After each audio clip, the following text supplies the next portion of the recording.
The first Great Lakes International Iron Festival was held on May 23rd, 24th, 25th in Buffalo, New York, and I had the pleasure of attending this conference. In this clip of the video, you can see Jim Hoffman working on a fireplace shovel, and he's using traditional techniques. He's forge welded the handle onto the shovel, and he's just dishing out and shaping the shovel blade at this point.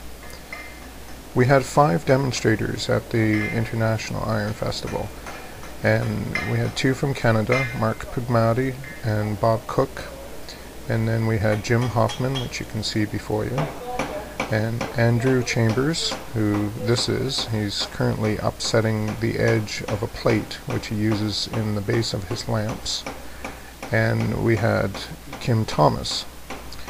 Now, Kim was working on some scroll work, and we'll see some more videos of his work as well. And thoroughly enjoyed. We had about 100 people there, and different sites. This is again Andrew working. And a quick scan around to see what we've got. There's air hammers, gas forges in the background. General workshop area. Had 2 demonstration sites, and takes particular note of the dishing forms made out of the bottoms of cylinders, oxygen cylinders or acetylene cylinders.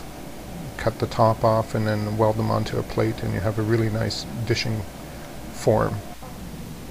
Kim Thomas showed us various tools that he uses in creating scroll structures, and one of the most interesting and brilliant ones that I saw, you'll see a picture of in a moment.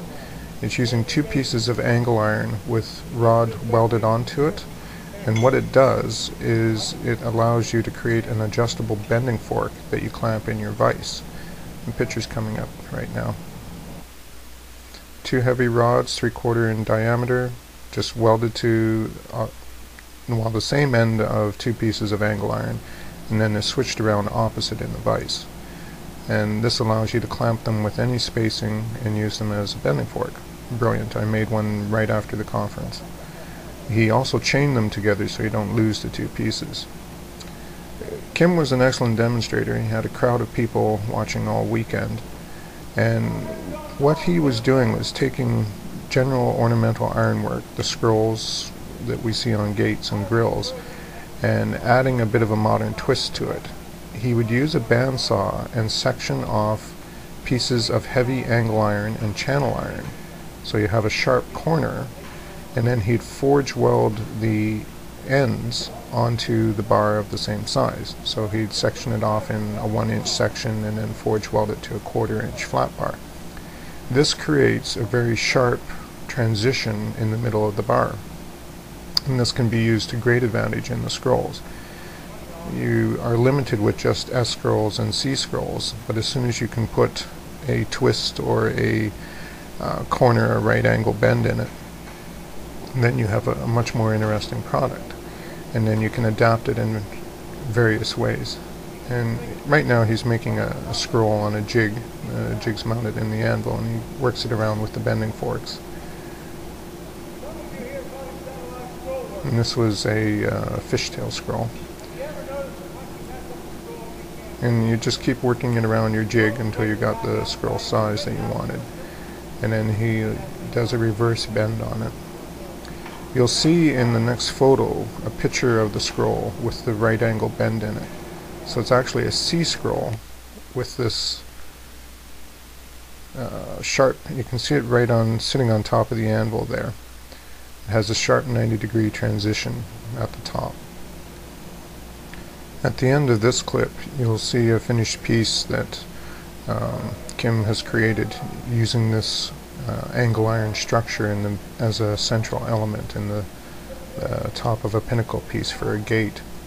It's a unique transition, looks dramatic, and can be used to great advantage in the ornamental ironwork. It could also be done with channel iron, and then you have a precise 2 sets of 90-degree bends, 3 inches apart, 4 inches apart, whatever is appropriate for your design.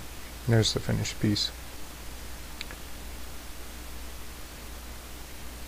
Andrew was also working with some large plate, And what he's creating here is a bowl, and it's about half-inch thick plate and about 14 inches in diameter. And he has Jim Hoffman helping him with a sledgehammer. What he has is a ball welded onto a set of tongs, and he's dishing the center on a swage block with Jim striking. This is fairly dramatic to see, with Jim working away there, full swing. And he was able to dish the shape fairly pronounced. You'll see a picture of it coming up. He's been doing quite dramatic work with air hammer. This is a finished bowl of Andy's, and you can see he's doing some pierce work and riveting and spirals and on. But very cool design sense, very inspirational. I didn't have a very good spot to view this from. This is Jim working again, and he's using the air hammer to draw out spikes for the wheel on a cannon. And it holds the outer metal plates on the wheel, and he had to do several hundred of these spikes, and so he developed dies to use under the air hammer to speed his process up. He's working on 1-inch square bar, and the actual spike portion of it is about 5/16 in the square section. So he's made combination dies for the air hammer. They cut off, the bottom die has a hole in it, and he has a draw out section on it. So you'll see he'll process through these pretty quickly.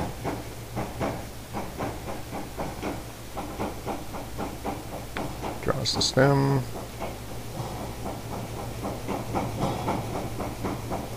Of course, with 1-inch bar, you've got all kinds of heat to work with. Pulls the next one out.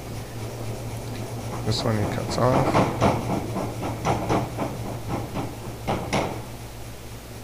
Break off and pop back into the forge. He then uses it's like a nail header, essentially. He flattens out the top, and then he comes in with a handheld flatter, if you will. It's got some special curves on it to create the rosette on the top, again under the air hammer. And this is all possible because he has a hole in his bottom die. And there's one of the finished spikes or nails. Very interesting process, and he's got it down to literally an arm. He can crank these out very, very quickly. The overall head on them is about inch and a quarter square, and then, as I say, the shank is about 5/16 square. A quick view of the crowd of people that we had at the conference. My apologies to Mark and Bob. I didn't actually get any video of you guys working. I would have liked to have seen and videotaped your demonstration of the Canada Goose. They forged out a flying Canada Goose, approximately life-size, and then mounted it on a large bar about 6 feet high, so it would actually move in the wind. A very nice project. Unfortunately, the pictures I have don't do it justice. Thanks for watching, and remember to check out artistblacksmith.com for more information on blacksmithing, and there is educational material on courses and articles as well for your interest. Thanks again, and hope to see you at a conference sometime.